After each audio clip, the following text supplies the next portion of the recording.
आइए, नमस्कार, जय हिंद प्यारे साथियों। हम धीरज सर फिर से आज आपको ज्ञान संगम चैनल पर स्वागत करते हैं। आइए एक हिंदी का पार्ट 2 लेकर आए हैं जिसका नाम होगा आज सर्वनाम। सर्वनाम किसे कहते हैं, तो आइए देखते हैं सर्वनाम क्या होते हैं। पहले तो हम जाने कि कल पढ़ा गया था संज्ञा और आज पढ़ा जा रहा है सर्वनाम। सर्वनाम हम किसे कहते हैं? सर्वनाम दो शब्दों से मिलकर बना है सर्वधन नाम। सर्वधन नाम, सर्व का मतलब क्या होता है? सभी का। सभी का नाम को हम क्या कहते हैं? सर्वनाम कहते हैं। अभी आप कहेंगे सभी का नाम कैसे हुए? सर्वनाम का अर्थ ही क्या होता है? सर्वनाम का अर्थ ही होता है सभी का नाम। सभी का नाम। अच्छा, सर्वनाम का जरूरत क्यों पड़ा? पहले तो ये जाने सर्वनाम की जरूरत इसलिए पड़ा कि जिसे एक लाइन लिखा जा रहा है यहाँ पे कि मोहन जा रहा है। हमने लिखा क्या कि मोहन जा रहा है। अब आप बताइए, कल ही मैंने पढ़ाया था मोहन क्या है? यह एक संज्ञा है। कैसी संज्ञा है? संज्ञा है। संज्ञा भी कैसी है? व्यक्तिवाचक संज्ञा है। व्यक्तिवाचक संज्ञा है। अगर हम इस मोहन के जगह पर अगर हम ऐसा भी तो बोल सकते हैं क्या कि वह जा रहा है। वह जा रहा है। वह जा रहा है अर्थात जो मोहन जा रहा है वह क्या हो जाएगा? व्यक्तिवाचक संज्ञा। मोहन के स्थान पर हमने प्रयोग क्या किया? वह जा रहा है। इसका मतलब हम कह सकते हैं कि सर्वनाम का परिभाषा क्या बन जाएगा कि जो शब्द संज्ञा के स्थान पर प्रयुक्त होते हैं या आते हैं, उन्हें हम क्या कहते हैं? प्रयुक्त होते हैं, उन्हें हम संज्ञा कहते हैं। उन्हें हम सर्वनाम कहते हैं। उन्हें क्या कहते हैं? सर्वनाम कहते हैं। किसको सर्वनाम कहते हैं? कि जो संज्ञा के पुनरावृत्ति को रोकता है। जैसे एक लेखक है सच्चिदानंद हीरानंद वात्स्यायन अगे, अगर किसी एग्जाम में आ गए तो उनके नाम ही लिखने में कम से कम 2 लाइन लग जाएगा। ठीक, तो उससे बेहतर है कि उनके जगह पे जो सर्वनाम, बड़े बड़े नामों के जगह पे सर्वनाम प्रयुक्त हो जाते हैं। ये संज्ञा के पुनरावृत्ति को भी रोकता है। वाक्य सुंदर व साफ दिखते हैं। सर्वनाम का कार्य क्या है? आइए अगले पेज पर देखते हैं। इसको आप स्क्रीनशॉट ले लीजिए। आइए अगला पेज पर देखने चल रहे हैं कि आइए देखते हैं सर्वनाम के भेद और सर्वनाम के प्रकार। सर्वनाम के भेद या प्रकार देखेंगे तो हम देखेंगे सर्वनाम कितने प्रकार के होते हैं। तो सर्वनाम 6 प्रकार के होते हैं। और कौन कौन होते हैं? तो ये 6 प्रकार का एक ट्रिक बना रहे हैं क्या? अनाप और सनाप। अनाप और सनाप। अ से क्या हुआ?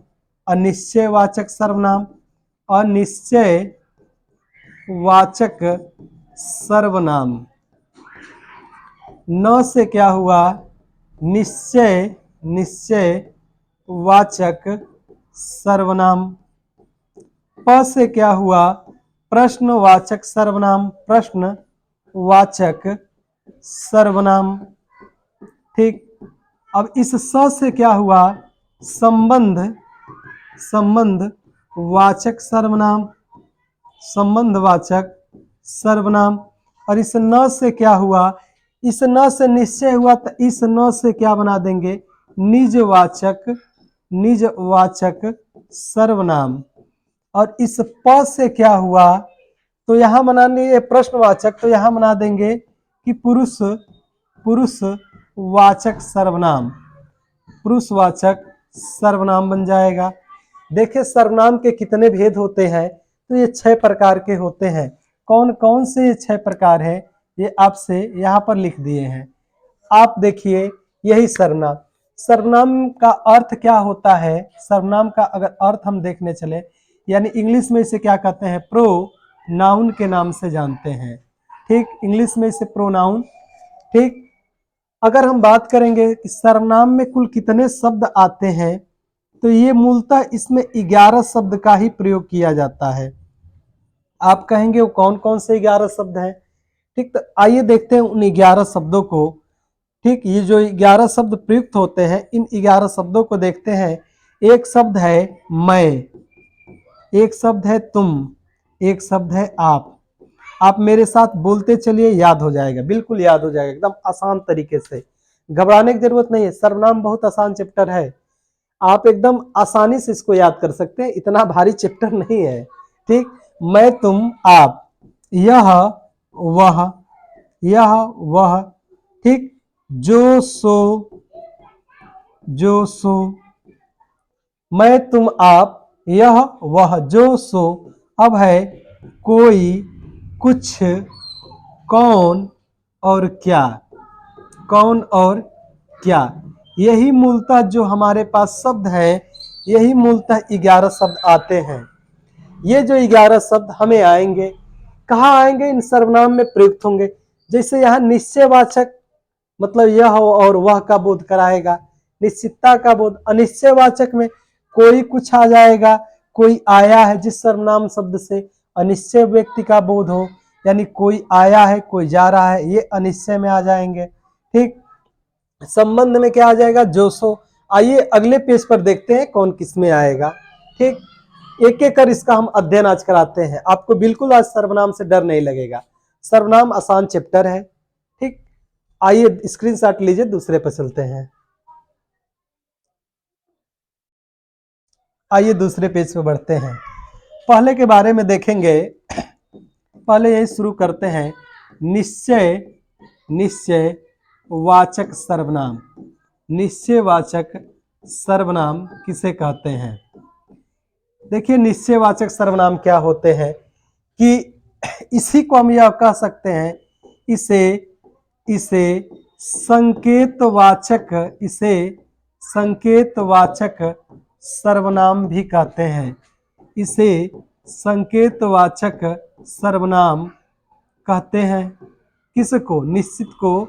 ये निश्चयवाचक सर्वनाम को हम संकेतवाचक सर्वनाम भी कहते हैं।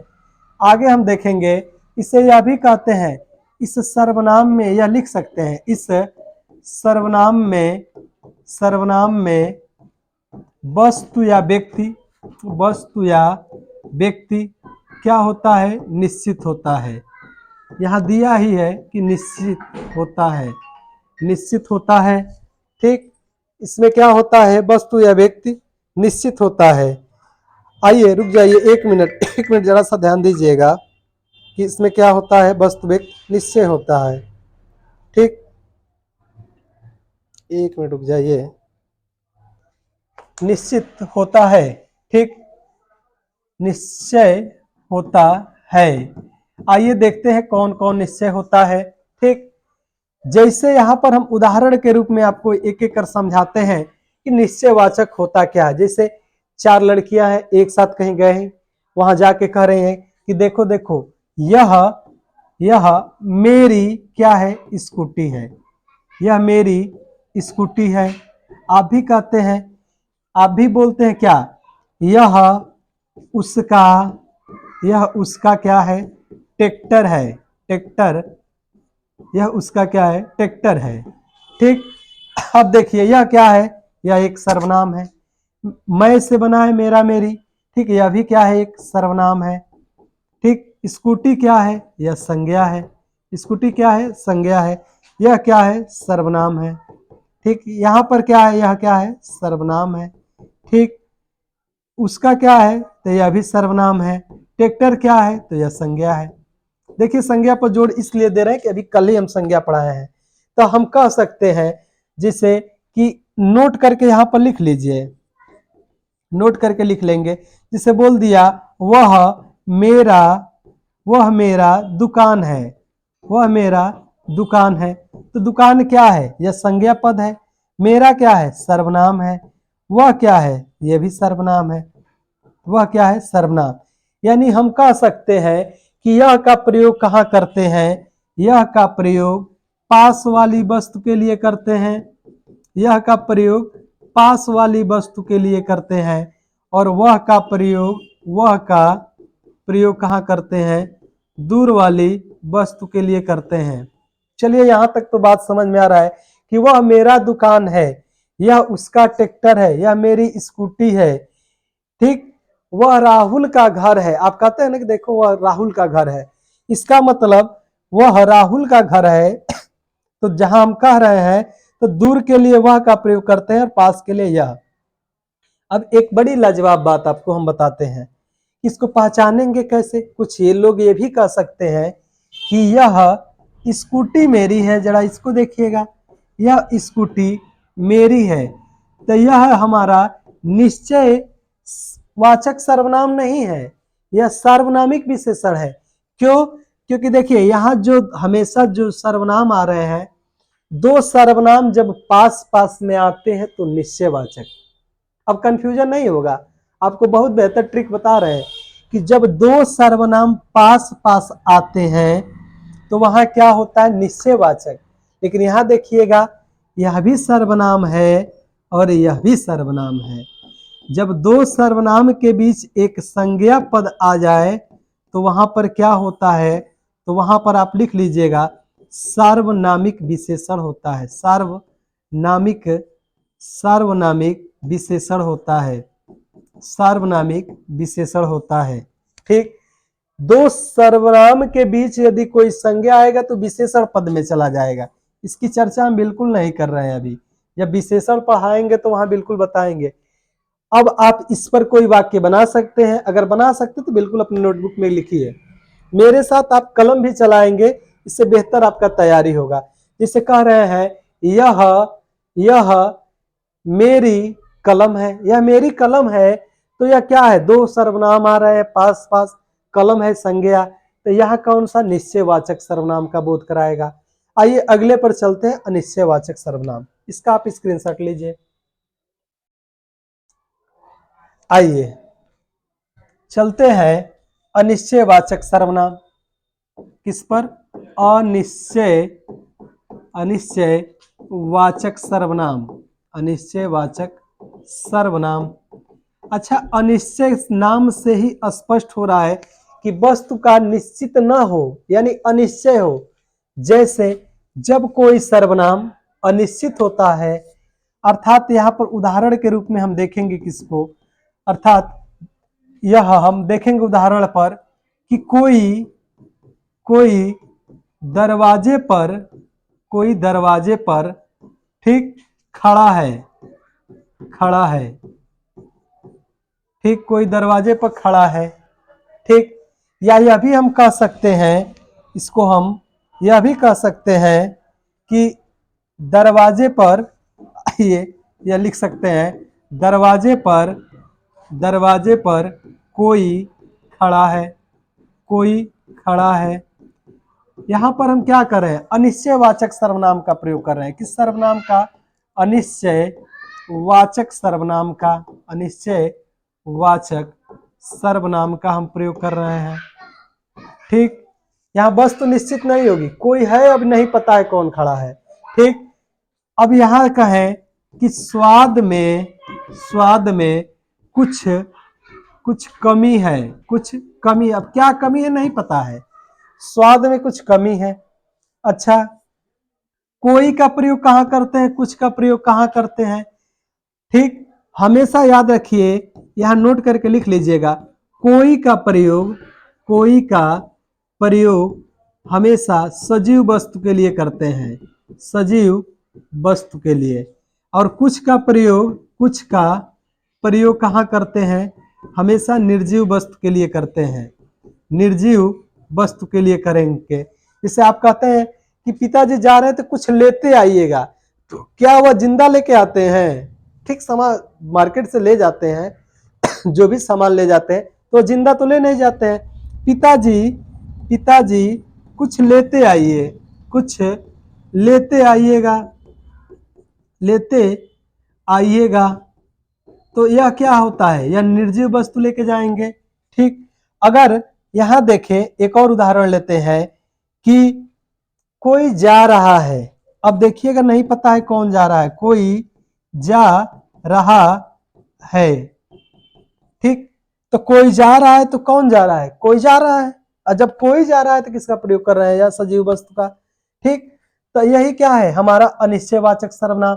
तब हम नोट करके लिख सकते हैं कि जिस सर्वनाम में वस्तु का अनिश्चितता का बोध होता है, जिस सर्वनाम में वस्तु के अनिश्चितता का बोध होता है उसे हम क्या कहेंगे, उसे हम अनिश्चय वाचक सर्वनाम कहेंगे। ठीक, आप इसका स्क्रीनशॉट लीजिए। अगले पर चलते हैं, ये दूसरा था अनिश्चयवाचक। आइए तीसरे पर चलते हैं। तीसरा क्या है, प्रश्नवाचक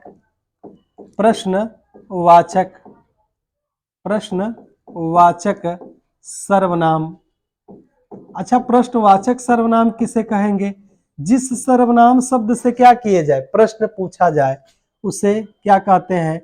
लिख लीजिए, अगर परिभाषा लिखने का मन है तो जिस सर्वनाम शब्द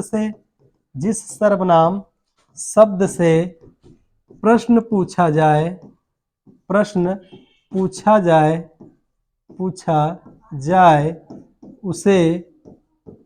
उसे प्रश्नवाचक सर्वनाम कहते हैं। उसे हम क्या कहेंगे, प्रश्नवाचक सर्वनाम कहते हैं। उसे प्रश्नवाचक सर्वनाम कहते हैं। जैसे आप ही से हम पूछ रहे हैं कि आपका नाम क्या है, आपका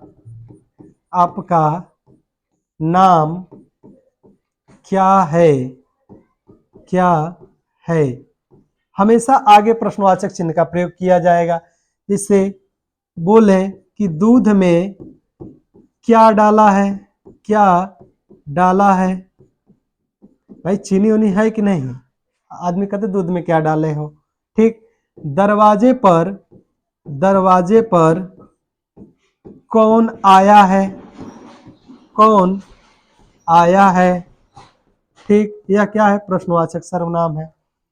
क्या, ठीक, क्या, कौन, ये सब क्या है, प्रश्नवाचक सर्वनाम है। ठीक, जैसे आप ही कहते हैं कि यार तुम कहाँ रहती हो, तो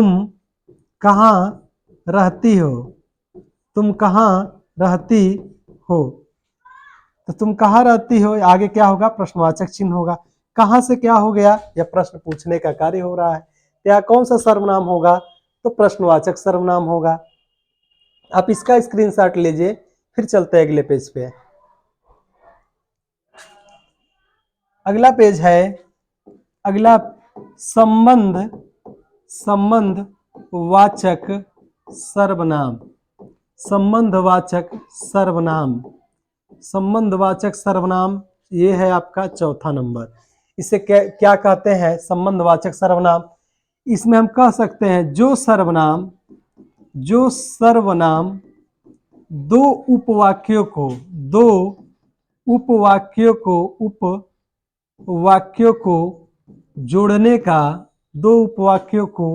जोड़ने का कार्य करते हैं। आइए देखते हैं जोड़ने का कैसे ये कार्य करते हैं। कहने का मतलब ये है कि उदाहरण स्वरूप देखा जाएगा कि जैसा करोगे कामा वैसा भरोगे। ठीक, आदमी कहता है जो जीता वही सिकंदर, आगे का लाइन आप बोल देंगे, जो जीता वही क्या हो गया, सिकंदर बन गया। अर्थात जो और सो इसमें आता है। जो बोओगे सो काटोगे,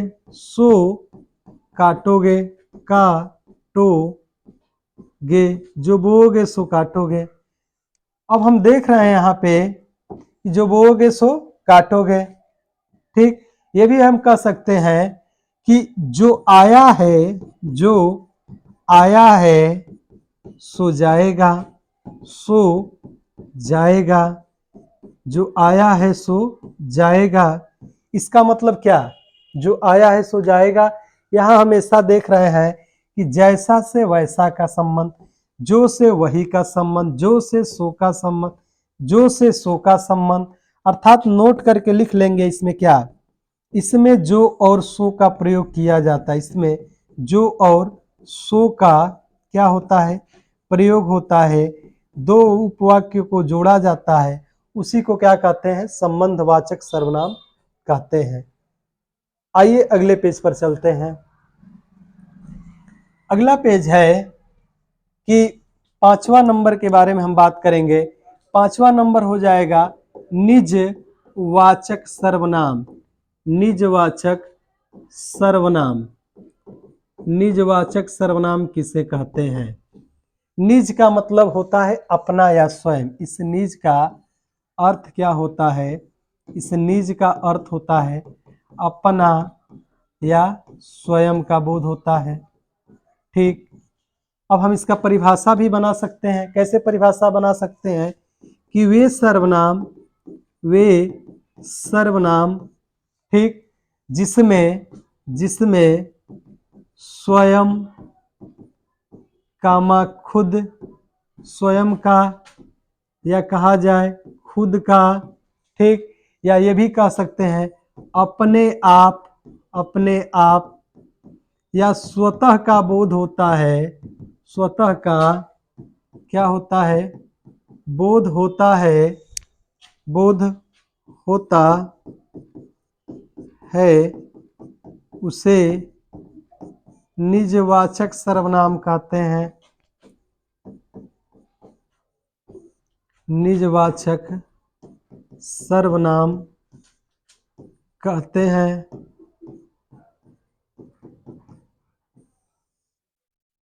उसे निजवाचक सर्वनाम कहते हैं। कहने का मतलब क्या है? मैं, अभी आप जैसे उदाहरण के रूप में देखेंगे, मैं स्वयं ही चला जाऊंगा। आप गाना भी सुने होंगे, मैं खुद ही चला जाऊंगा तो तुम क्या करोगे? वही बात है, निज या अपना स्वयं का बोध कराता है। ठीक, जैसे यहाँ पर एक और उदाहरण देखिए, मैं अपने आप ही खा लूंगा। मैं अपने आप ही खा लूंगा। या आप ये भी कह सकते हैं, ये भी कहते हैं कि माँ तुम विश्वास करो। आप कहते हैं ना, माँ तुम विश्वास करो, इस घर की स्थिति मैं स्वयं बदलूंगा। माँ तुम विश्वास करो, इस घर की स्थिति स्वयं बदलूंगा। स्थिति स्वयं बदलूंगा। ठीक, इसमें किसका बोध कराते हैं? ठीक, तो इसमें अपना या स्वयं का बोध हो रहा है। आप ही, मैं स्वयं ही, यानी नोट करके यह लिख सकते हैं, इस वाक्यों में क्या आता है? स्वयं का बोध होता है। स्वयं का क्या होता है? बोध होता है। उसे निजवाचक सर्वनाम कहते हैं। अगला है 6वां नंबर। जिस 6वां नंबर को देखते हैं, अंतिम होगा आपका। आइए,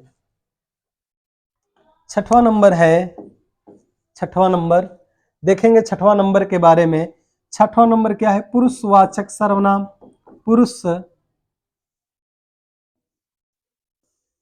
थोड़ा सा यह मिस्टेक है, देखिएगा क्या, पुरुषवाचक सर्वनाम। पुरुषवाचक जो सर्वनाम होते हैं, ये कैसे होते हैं? जरा इनके बारे में देखें। जो पुरुषवाचक सर्वनाम होते हैं, ये 3 प्रकार के होते हैं। कौन कौन? उत्तम, दूसरा कौन होता है? मध्यम, तीसरा कौन होता है? अन्य पुरुष। या इसी को हम ये भी कह सकते हैं, वक्ता को हम क्या कहते हैं? उत्तम पुरुष। मैं आ गया, ठीक, मैं आ गया, हम आ गया, या इसी के साथ कारक विभक्ति भी आ सकती है। जैसे मेरा, मेरी इत्यादि, हमारा, हमें इत्यादि आ सकता है। मध्यम में क्या? वक्ता इसमें क्या होगा, श्रोता या सुनने वाला, सुनने वाला, या आप ये भी कह सकते हैं क्या, श्रोता लिख लीजिए। अरे आप पढ़े होंगे कि पर्सन कितने प्रकार के, 3 प्रकार के, first person, second person, third person. ये भी अंग्रेजी में ही यही चलता है। उत्तम पुरुष, मध्यम पुरुष, अन्य पुरुष। अन्य पुरुष मतलब क्या होता है, जिसके बारे में बात किया जाए, जिसके बारे में क्या किया जाए, बात की जाए, बात की जाए, उसे हम क्या कहते हैं, अन्य पुरुष। अच्छा, मध्यम पुरुष किसको कहते हैं, सुनने वाले को। इसमें कौन कौन आते हैं मध्यम पुरुष में, मध्यम पुरुष में आएगा क्या, तुम, तू, ठीक, आप, ये सब किस में आएंगे, मध्यम पुरुष में।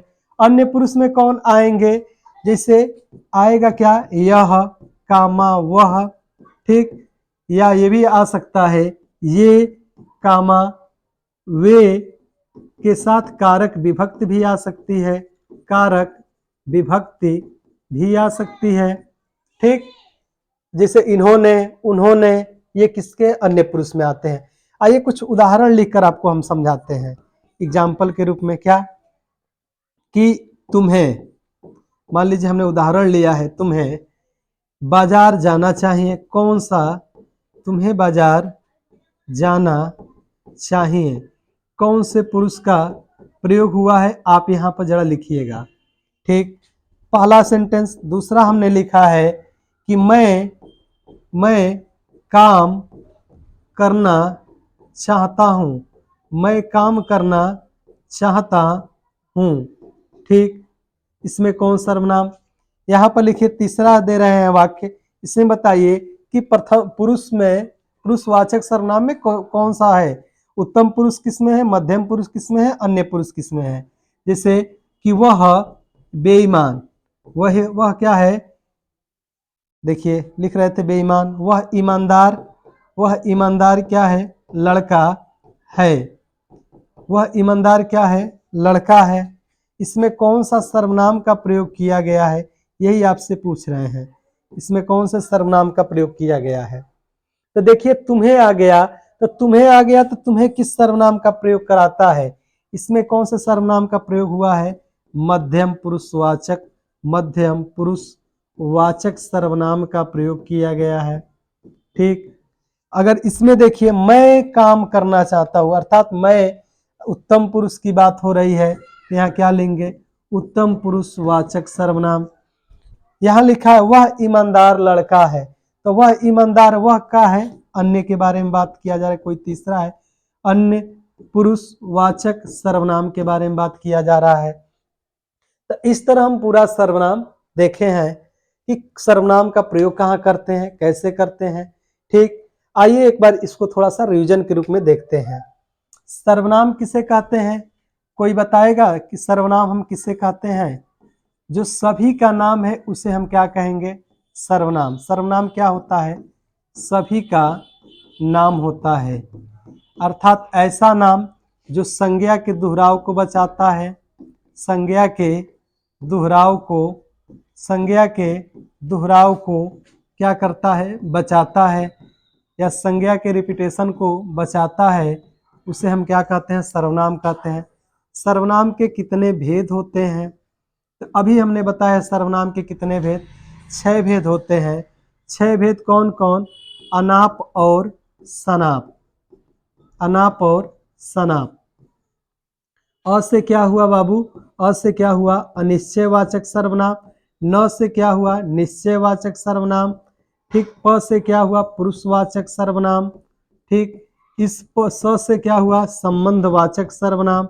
इस न से क्या हुआ, निजवाचक सर्वनाम, ठीक। इस प से क्या हुआ, ठीक, प से हुआ प्रश्नवाचक सर्वनाम, ठीक। अब सर्वनाम में मूलतः कितने शब्द आते हैं, तो सर्वनाम में 11 शब्द आते हैं। जो 11 शब्द हैं क्या, मैं, तुम, आप, मैं, तुम, आप, यह, वह, जो, सो, जो, सो, कोई, कुछ, कोई, कुछ, कौन, क्या, कौन और क्या, यही हमारे पास सर्वनाम में मूलतः आते हैं, यही 11 शब्द आते हैं। अनिश्चय में किसका प्रयोग करेंगे? कोई और कुछ का प्रयोग कर डालेंगे। किसमें? अनिश्चय में। निश्चय में किसका प्रयोग करेंगे? तो निश्चय में यह और वह का प्रयोग करेंगे। पुरुषवाचक कितने प्रकार के होते हैं? 3 प्रकार के। कौन कौन? उत्तम पुरुष, मध्यम पुरुष और एक होता है अन्य पुरुष। उत्तम में क्या आता है? मैं। मध्यम में हम या तुम। मध्यम में क्या आता है? मध्यम में आता है तू या तुम आता है। अन्य में कोई तीसरा आता है। संबंध में किसका प्रयोग करते हैं? जो और सो का प्रयोग करते हैं। निज में किसका? अपना या स्वयं का बोध होता है या अपना का बोध होता है। ठीक। प्रश्न में क्या, क्यों का बोध होता है। तो देखिए ना, यही मूलतः 11 शब्द हैं। ठीक, यही मूलतः 11 शब्द जो आ रहे हैं। मैं, तुम, आप, ठीक, यह, वह, जो, सो, कोई, कुछ, कौन, क्या, यही मूलतः 11 शब्द आ रहे हैं ना। आप इसका स्क्रीनशॉट ले लीजिए, फिर हम मिलेंगे अगले नेक्स्ट वीडियो के साथ। तब तक जय हिंद साथियों। राष्ट्रहित में शिक्षा, बाय धीरज।